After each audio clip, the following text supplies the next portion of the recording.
What happens when the boss of a big company, someone who is used to controlling every detail, decides to eat at his own restaurant? What happens when he steps away from his title and walks through the door, just like any other customer? Let's dive in to see what unfolds when an undercover boss gets a taste of his own business from the ground up. John Williams was a man everyone knew, the CEO of one of the most successful chains of restaurants in the country. His name was spoken with respect in boardrooms and business meetings. He had built his empire from the ground up, and every steakhouse, every franchise, was a result of his hard work and dedication. He was a strong man, known for making tough decisions, for steering his company through storms, and for his unwavering focus on excellence. But John had a secret, one that he rarely ever shared with anyone. He wanted to know the truth. He wanted to understand how his restaurants truly ran, how the employees felt, and if the atmosphere was what he had always envisioned. Too many times he had relied on secondhand reports or overblown corporate numbers, but now he wanted to witness it all firsthand. So one evening, he decided to dine at his very own steakhouse in disguise. He donned a simple hat, changed his clothes, and slipped into his restaurant, hoping no one would recognize him. As he entered, the lights glimmered, the familiar aroma of grilled meat filled the air, and the sound of sizzling steaks on the grill brought back memories of the days when he had worked in the kitchen himself. John sat at a quiet table near the back, away from the hustle and bustle of the main area. He scanned the restaurant, taking in the details, the decor, the cleanliness, the service. It was perfect. The ambiance was exactly as he had planned. He had nothing to worry about, right? Or so he thought. As he sat, waiting for a waiter to approach, John listened to the soft murmur of the dining room, the clinking of glasses, the low laughter of families, the polite chatter of couples on dates. It all felt so comfortable, so normal. But something felt off. His attention was drawn to two young waiters standing behind a pillar, talking amongst themselves, just out of sight from the customers. "Can you believe this? Another rich guy, thinking he knows everything," one of the waiters said. His name was Mark, a young man in his 20s, with short-cropped hair and a look of quiet frustration in his eyes. "This place is nothing like it used to be. The boss doesn't even care about what's going on here. It's all about numbers now." The second waiter, Ryan, looked around nervously. "You can't talk like that. What if he's here tonight? You know how he is. He's everywhere, watching. This place is all about his image, not about us." John's heart sank. He could barely believe what he was hearing. These were his employees, the people he had worked so hard to hire and train. How could they feel this way? How had things gotten so bad that his own waiters, the ones serving the customers in his restaurant, felt so disconnected from him and the company? Mark continued, his voice growing louder, unaware that someone was listening. "Do you think he cares about the customers? No, he's just here to make a buck. He doesn't see us. He doesn't understand what we go through every day." Ryan hesitated before speaking again. "But he built this place. Don't you think he deserves some credit?" Mark scoffed. "Credit? For what? For turning this place into a business? For making everything about money? He's never around to see how hard we work. We're the ones who deal with the complaints, the long shifts, the customers who think they can say whatever they want because they're paying for their meal. And we're the ones who get blamed if something goes wrong." John's mind raced as he listened. He had no idea things had become this bad. The restaurant he had built, the place he had always thought of as his legacy, was not what he had envisioned anymore. It wasn't just about the money. It was about the people. And somewhere along the way, he had lost sight of that. Feeling a sudden urge to act, John stood up from his seat. He could no longer stay silent, hidden in the shadows, pretending everything was perfect.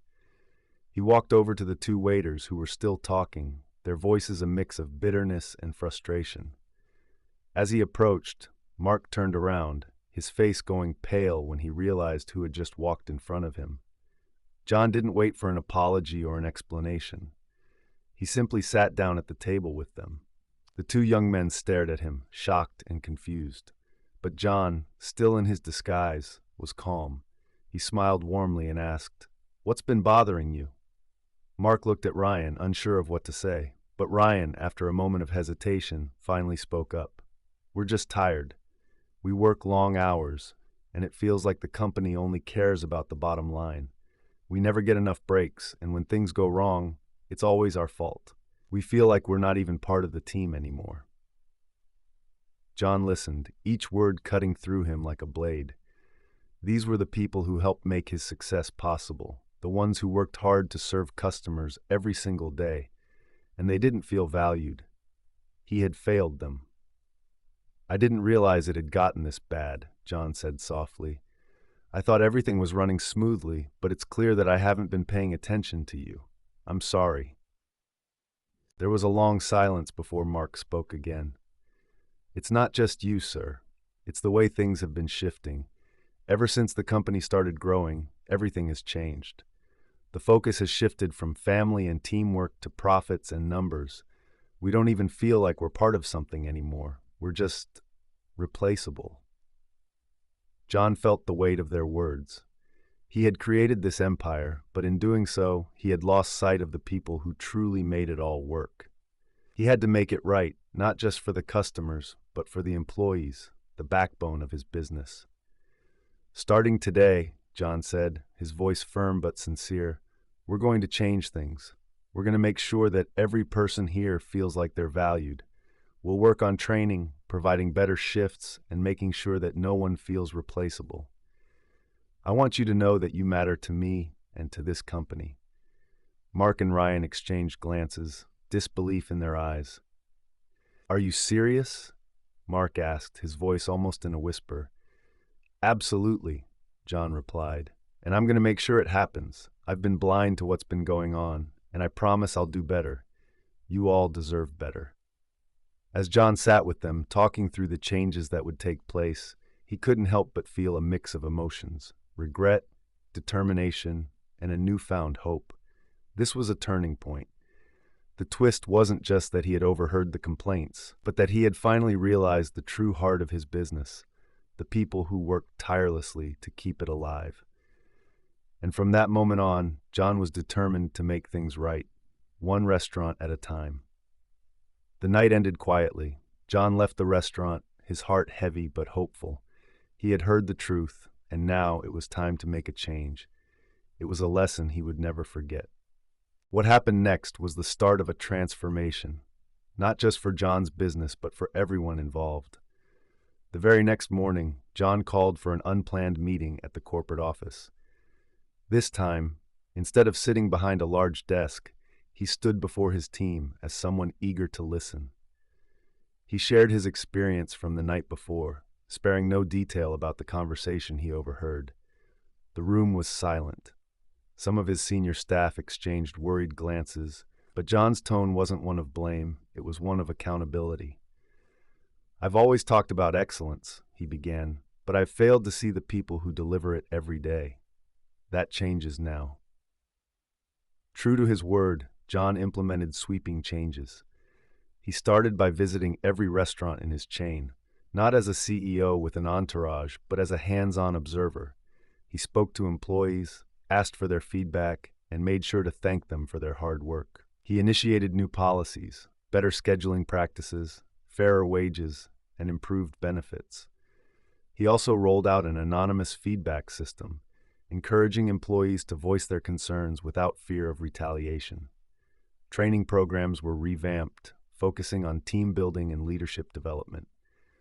What John didn't expect was how these changes would ripple outward. Employees began sharing their positive experiences on social media, and soon, customers started noticing the difference. Service became warmer, the atmosphere more inviting, and the food somehow tasted better when served by smiling, engaged staff. Mark and Ryan, the two waiters whose conversation had sparked the change, were among the first to feel the impact. They quickly became advocates for the new culture and were promoted to supervisory roles where they could mentor others.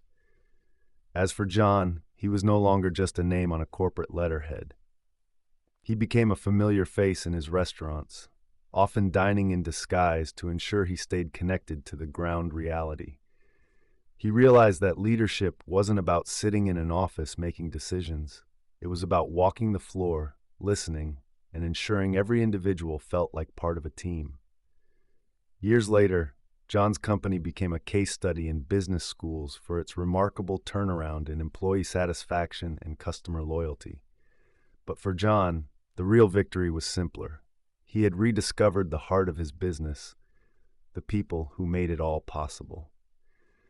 And so the story of an undercover boss became a story of redemption, proving that sometimes to lead effectively, you need to step down from the pedestal and walk among those who carry the weight of your vision every day. That's the story, friends. I hope you enjoyed it. It was a pleasure sharing it with you all. Don't forget to comment below and let me know where you're watching from. It's always fun to see the global reach of these stories. And if you haven't already, please hit that subscribe button for more amazing stories, tips, and tricks. Thank you for watching, and I'll see you in the next one. Bye. If you'd like to show some extra love, tap the 3 dots near the share button and send a super thanks.